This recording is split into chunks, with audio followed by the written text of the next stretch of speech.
would have seen drum lines return to our coast.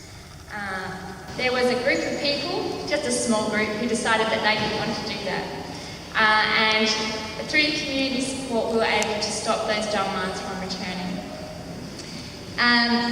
The debate, though, around drum lines is no longer an issue, and we need to look at ways that we can keep our families and our friends safe, while also ensuring that we are strong on marine conservation and that our sharks out in our oceans to keep our oceans healthy. Today we'll hear just from a handful of measures that are out there. I've actually done a little bit of an audit and I could see around 15 alternatives. To have 15 people here would have been a forum today, so we're going to hear about 6 different alternatives that are out there today.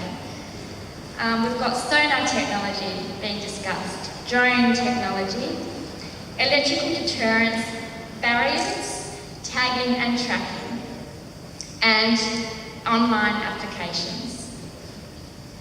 I'm personally grateful to the people who've come out today, particularly Kent Stannard from White Tag, who has come over from Victoria, and Lindsay Lyon, thank you very much, from Shark Shield. It's very rare to get the opportunity to hear these speakers, so thank you for your attendance and for also coming today.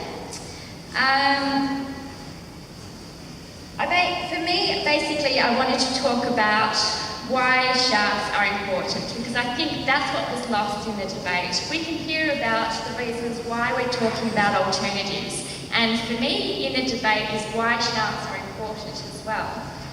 They are apex predators, and they remove the sick and diseased marine life from our ocean.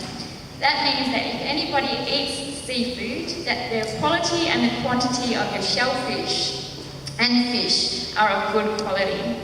They also increase the quantity of seafood for human consumption. An example of this is when in the early 2000s, the loss of sharks in North Atlantic resulted in an increase of rays and skates by as many as 10-fold, which consumed an abundance of scallops, clams and oysters to the point that the century-old scallop fishery completely collapsed. Shellfish filtrate our ocean by feeding on phytoplankton that they filter from their water column and which helps maintain a high level of water quality. The presence of sharks, particularly great whites in an area, will change the behaviour of marine creatures such as rays, dugongs and turtles, which consume shellfish and seagrass gardens and could wipe out entire marine ecosystems. By keeping these systems in check, these sharks are in fact controlling algal blooms, dead zones and our marine ecosystem. That is why I decided I didn't want to have drum lines in WA's coast. And I thank every single one of you who had the same point of view. To begin the forum, however, we are going to start with Mayor Logan Howlett from the City of Coburn, who, as you know, did actually trial the Eco Shark Barrier, a piece of which is just over at the end of the table there, and there's also some information on the barrier if you'd like to take it with you. So Logan Howlett, thank you for attending. We look forward to hearing your speech.